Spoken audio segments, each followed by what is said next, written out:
PM किसान निधि की एक और किस्त देश के करोड़ों किसानों को भेजने का सौभाग्य मिला है। करीब 22,000 करोड़ रुपए एक क्लिक पर देश भर के किसानों के खाते में पहुंचे हैं।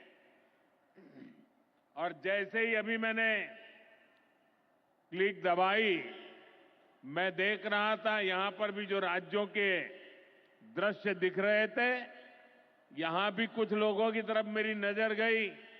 वो फटाफट अपने मोबाइल देख रहे थे कि पैसा आया कि नहीं आया, और तुरंत उनकी आंखों में चमक दिखाई देती थी। एनडीए सरकार चाहे केंद्र में हो या फिर यहां नीतीश जी के नेतृत्व में चल रही सरकार हो, किसान कल्याण हमारी प्राथमिकता में है। एनडीए सरकार न होती तो आपको पीएम किसान सम्मान निधि ये भी नहीं मिलती। इस योजना को शुरू हुए अभी करीब 6 साल हुए हैं। अभी तक लगभग 3,70,000 करोड़ रुपए सीधे किसानों के खाते में पहुंच चुके हैं।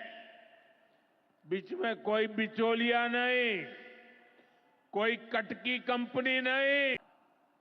देश में अभी तक करीब 1.25 करोड़ लखपति दीदी बन चुकी है। इनमें बिहार की भी हजारों जीविका दीदियां शामिल है। नंबर 1 दूध उत्पादक के रूप में अपनी भूमिका को और सशक्त किया है। इसमें बिहार की भी बहुत बड़ी भागीदारी है। आज बिहार में सहकारी दूध संघ प्रतिदिन 30 लाख लीटर दूध खरीदता है।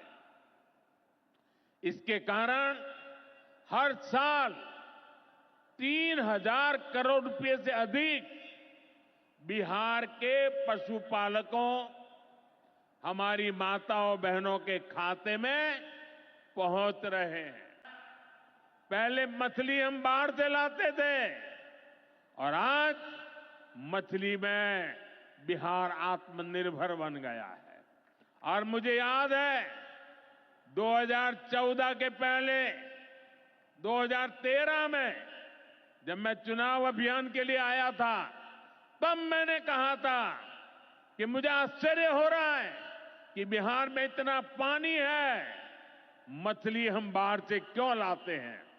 आज मुझे संतोष है कि बिहार के लोगों की मछली की जरूरत बिहार में ही पूरी हो रही है। मैं भी 365 दिन में से 300 दिन तो ऐसे होंगे कि मैं मखाना जरूर खाता हूं। ये एक सुपर फूड है जिसे अब दुनिया के बाजारों तक पहुंचाना है। इसलिए इस वर्ष के बजट में मखाना किसानों के लिए मखाना बोर्ड बनाने का ऐलान किया गया है। ये मखाना बोर्ड मखाना उत्पादन, प्रोसेसिंग, वैल्यू एडिशन और मार्केटिंग ऐसे हर पहलू में बिहार के मेरे किसानों की मदद करेगा। इस वर्ष के बजट में तो पश्चिमी कोसी नहर ERM परियोजना के लिए मदद देने की घोषणा की गई है। इस परियोजना से मिथिलांचल क्षेत्र में 50,000 हेक्टेयर भूमि सिंचाई के दायरे में आएगी। इससे लाखों किसान परिवारों को लाभ होगा। कनेक्टिविटी के लिए, सड़कों के नेटवर्क के लिए, जन कल्याण की योजनाओं के लिए एनडीए सरकार प्रतिबद्ध होकर काम कर रही है। मुंगेर से भागलपुर होते हुए मिर्जा चौकी तक करीब 5,000 करोड़ रुपए की लागत से नया हाईवे भी बनाने का काम शुरू हो रहा है। भागलपुर से औंसडीहा तक 4 लेन सड़क को चौड़ा करने का काम भी शुरू होने जा रहा है। भारत सरकार ने विक्रमशिला से कटारिया तक नई रेल लाइन और रेल पुल को भी स्वीकृति दे दी है।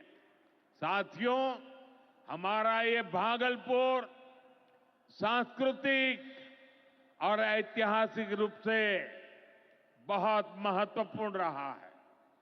विक्रमशिला विश्वविद्यालय के कालखंड में ये वैश्विक ज्ञान का केंद्र हुआ करता था। हम नालंदा विश्वविद्यालय के प्राचीन गौरव को आधुनिक भारत से जोड़ने का काम शुरू कर चुके हैं। नालंदा विश्वविद्यालय के बाद अब विक्रमशिला में भी सेंट्रल यूनिवर्सिटी बनाई जा रही है। जल्द ही केंद्र सरकार इस पर काम शुरू करने वाली है। बिहार सरकार की पूरी टीम को बधाई देता हूं।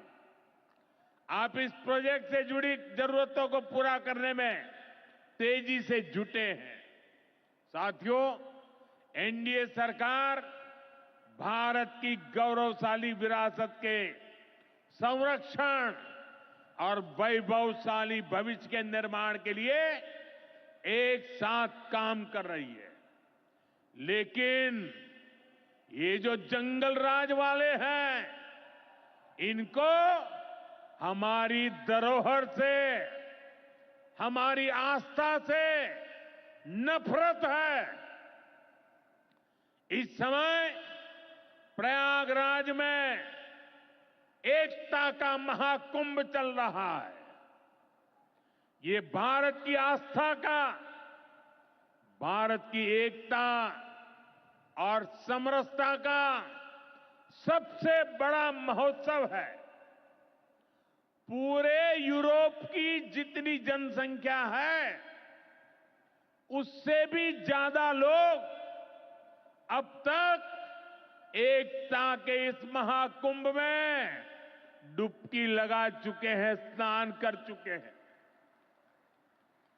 बिहार से भी गांव-गांव से श्रद्धालु एकता के इस महाकुंभ होकर आ रहे हैं। लेकिन ये जंगल राज वाले महाकुंभ को ही गाली दे रहे हैं। महाकुंभ को लेकर भद्दी भद्दी बातें कर रहे हैं। राम मंदिर से चिढ़ने वाले लोग महाकुंभ को भी कोसने का कोई मौका नहीं छोड़ रहे हैं।